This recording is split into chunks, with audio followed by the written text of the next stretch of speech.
Au tête toute la République de Maurice, toujours il y en aura nos histoires liées à autant.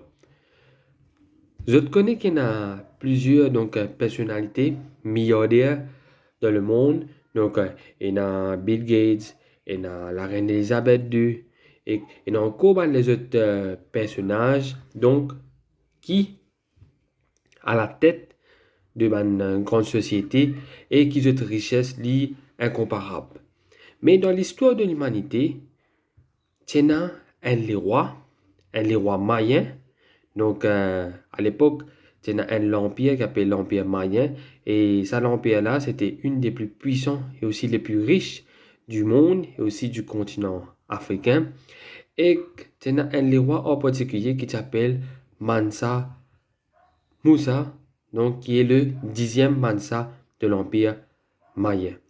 Mansa veut dire roi et roi des rois.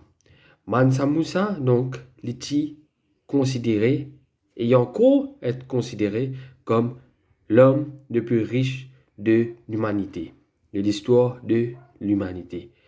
Et ce l'empire tient beaucoup de ressources, et une des ressources très importantes qui tient en très grande quantité, et qui nous encore toujours trouve en très grande quantité dans sa continent, c'est l'eau.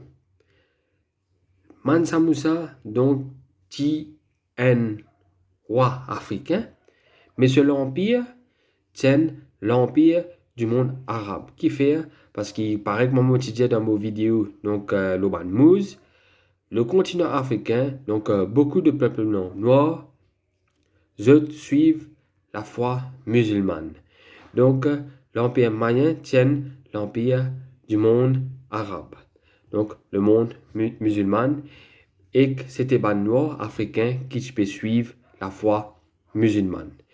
Et comment la tradition existe tous les années, du monde de foi musulman, je transite à la Mecque.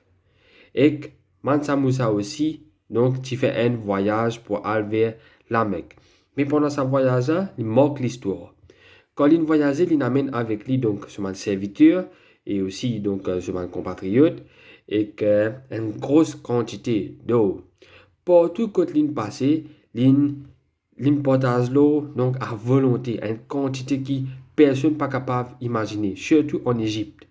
Et qu'il fait ça dans ce pays-là, ça fait un effet économique assez drastique parce que la quantité de l'eau qui ordinairement dans certains pays est haute et moins, mais lui, il peut donner ça comme si c'était rien du tout pour lui. Il est tellement riche en eau qu'il importe à ça au cours de ce voyage vers la Mecque.